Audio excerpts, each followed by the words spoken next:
ça me fait vraiment du chaud au cœur dans un premier temps, car c'est vrai que, c'est la première fois que je tiens quelque chose aussi longtemps, quoi. Ça me fait vraiment plaisir quelque part d'être de là, de faire partie de cette émission, car il y a mon papa, ma maman qui me regardent, mes frères, mes soeurs, mes cousins, mes tantes, mes oncles, mes tatas, mes neveux, mes enfants, mes petits-enfants, tout le monde me regarde et quelque part c'est un peu comme une responsabilité que je dois relever. Donc, et puis c'est toujours d'être en honneur, d'être à côté de vous car vous dégagez un certain charisme. Waouh, waouh, waouh, waouh. C'est magnifique, c'est magnifique. Moi je t'adore Donna et on t'adore tous et j'espère vraiment que tu vas rester dans l'émission. Mais pour rester, il va devoir répondre à une série de questions. Des questions de culture générale, des questions de culture, des questions géographiques, des questions scientifiques. Est-ce que Donatien, est-ce que tu te sens prêt à répondre à ces questions? Absolument, absolument, j'adore ça, répondre à des questions.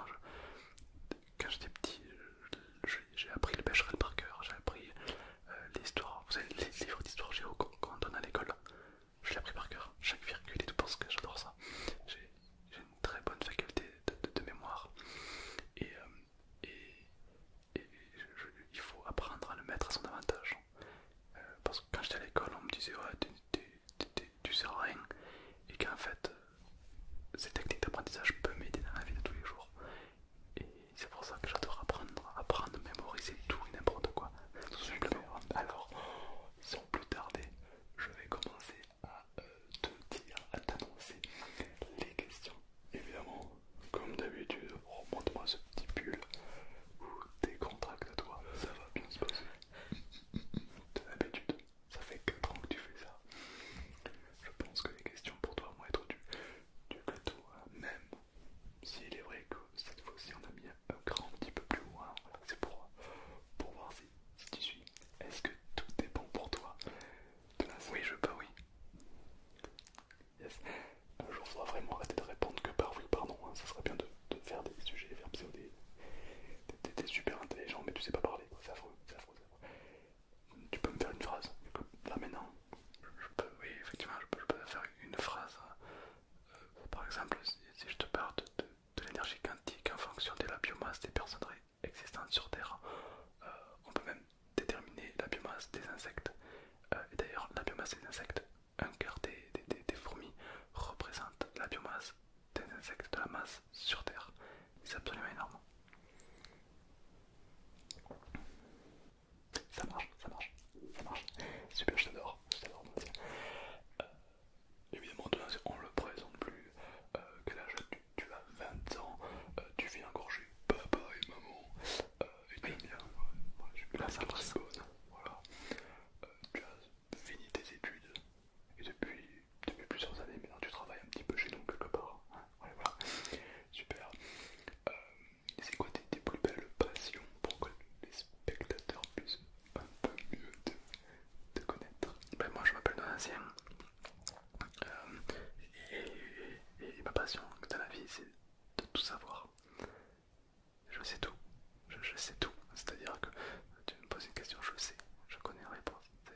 Et si bien qu'aujourd'hui, ma plus grosse difficulté, c'est d'essayer de trouver des questions auxquelles je n'ai pas la réponse. Voilà. Alors évidemment, je ne suis pas magicien, je ne peux pas prédire l'avenir. Mais mes amis me disent, ouais, Donna, est-ce que tout savoir c'est une bonne situation? Bon, ben voilà, moi je réponds qu'il n'y a pas de bonne ou de mauvaise situation, quoi. C'est vrai, j'ai tout plaqué quelque part pour me concentrer complètement à cette émission, car c'est la première fois où j'ai vraiment l'impression de me sentir chez moi, puisque ben, je passe ma vie à répondre à des questions, alors que généralement dans la vie, on veut pas que tu poses des questions, on veut pas que tu prennes de place.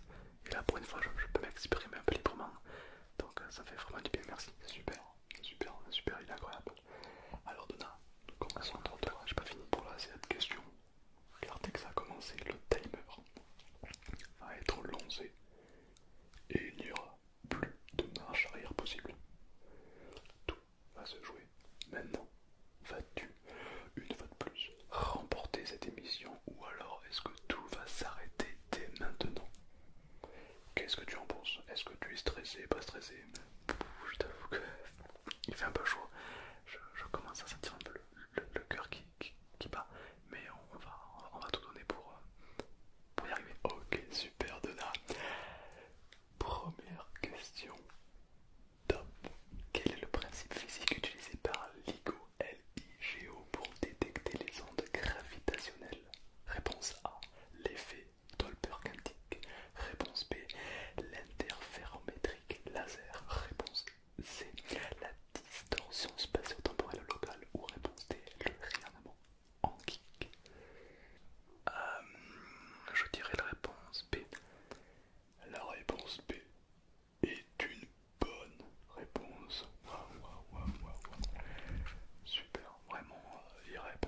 se passe-t-il si on mélange du sel et de l'eau? Réponse A, on obtient de l'eau salée. Réponse B, on obtient du sel mouillé. Réponse C, une réaction nucléaire. Réponse D, un choc, un sort de sorcier. Réponse A, on obtient de l'eau salée. Évidemment, la réponse A, on obtient de l'eau salée. Lorsqu'on mélange de l'eau et du sel, ça fait de l'eau salée, effectivement. De l'eau de mer. Question suivante pour Donna. Top. Pourquoi les supraconducteurs à haute température critique sont-ils révolutionnaires? Réponse A, parce qu'ils permettent un train flottant. Réponse B, parce qu'ils fonctionnent au-dessus de 67 000. Réponse C, parce qu'ils défient la gravité. Réponse D, parce qu'ils génèrent de l'énergie infinie. Réponse B. Réponse B. Wow. Réponse B, parce qu'il fonctionne au-dessus de 67 000. 77 000. Vous êtes trompé d'ailleurs. Wow. Mais c'est incroyable. Vous savez pourquoi? Parce que la réponse B est une bonne réponse. Effectivement, pourquoi les supraconducteurs à haute température critique sont-ils révolutionnaires? Réponse B, parce qu'ils fonctionnent au-dessus de 67 000. Mais d'où vous le tenez ça? Je l'ai construit aussi. Je l'ai construit car pour moi ce réacteur, en fait, en dessous des 67 000, c'est un petit peu la loi Pareto qui s'installe. C'est-à-dire que lorsque la biorétroaction est en masse vers une fonction discipline, vers une masse constante, et que tout le monde sait que la droite est une constante, en dessous de 67 000, il n'y a pas ébullition, il n'y a pas la réaction en chaîne qui commence à se créer. Donc au-dessus de 77 000, pour moi c'était logique que ce soit la bonne réponse du coup. Ouais. C'est simple en fait. Celui-là aussi. Il faut arrêter de créer amplement. Ouais, bon. Alors, Donna, vous en sortez très bien. Attention, top. Quelle est la capitale de la France? Réponse A, Paris. Réponse B, Paname. Réponse C, Paris, Bercy. Réponse D, il n'y a aucune. Réponse A, Paris. Réponse A, Paris, exactement. Ok. Pour l'instant, Donna, c'est un. Écoutez-moi bien. C'est un sans faute. C'est un sans faute. Il reste encore une question. Avant la question go. La question oui. La question en coquille. Ok. Cette dernière question peut être décisive, peut être un tournant même pour votre carrière. Attention. Donna, la question va être plutôt simple et peut-être plutôt compliquée. Il te reste deux questions, trois avec la question coquine. Si tu réponds aux trois dernières questions, ça fera de toi le candidat au monde à être le plus longtemps à la télé avec un gain plus de 2 millions d'euros. Ou alors tu vas te tromper sur une des trois dernières questions et tu repartiras sans rien. Mais attention, tu repartiras avec un aspirateur Dyson d'une valeur de 35 euros pour évidemment consoler petits et grands. Voilà. Top. Quel est l'élément chimique le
présent, on va passer à la question go.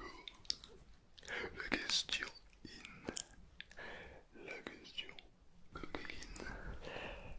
Avant toute chose, évidemment, les questions coquines soulèvent souvent, voilà, un petit peu coquin. Est-ce que Donna, avez-vous une quelconque expérience dans ce domaine?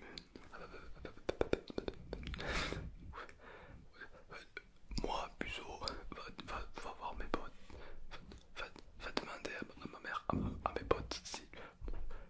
Oui, non, j'ai pas d'expérience dans ce domaine. Comment arrivez-vous à gérer la pression au niveau.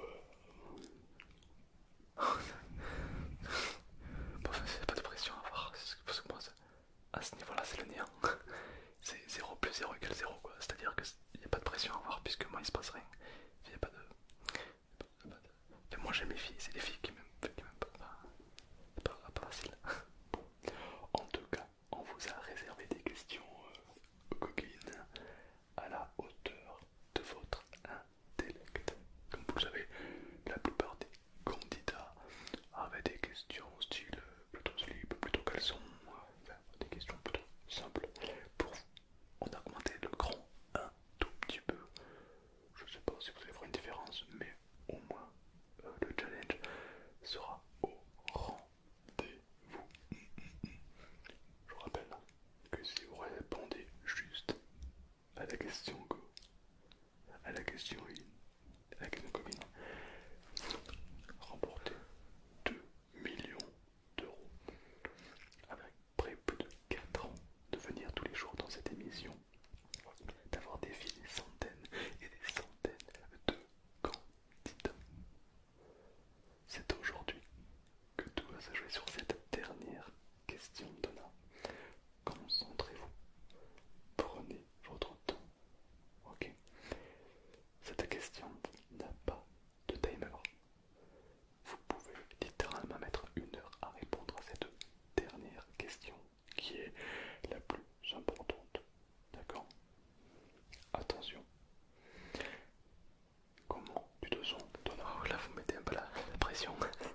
Dit comme ça, c'est vrai que ça relève du génie. Hein. C'est 2 millions d'euros au bout de 4 ans. C'est vrai que ça représente beaucoup de temps, beaucoup d'énergie, beaucoup d'efforts, beaucoup d'apprentissage. Donc, ça serait vraiment un honneur pour moi d'arriver à réussir tout ça. Oui. C'est tout.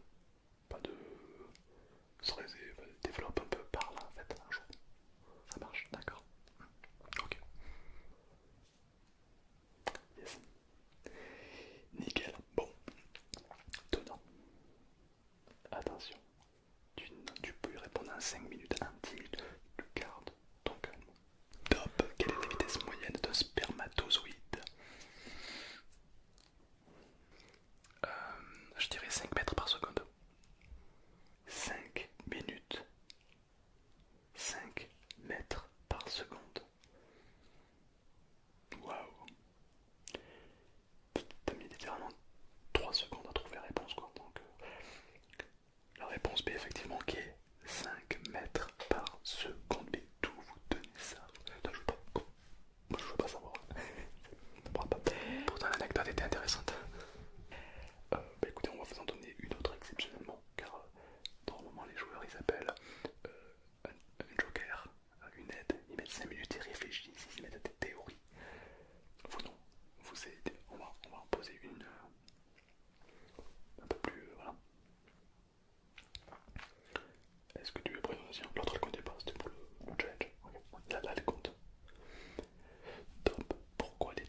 lorsqu'il est trop fin et trop dur à produire à grande échelle. Je dirais ça. Waouh. Réponse exacte. Parce que il est trop fin et difficile à reproduire à grande échelle. C'est une bonne réponse. Évidemment, Donna qui remporte la somme de 2 millions d'euros. Mais une question motarode. Comment connaissez-vous cette réponse? Parce que ça remonte à quelques années. C'est une réponse plutôt classique, en fait, un peu prévisible, je suis désolé, mais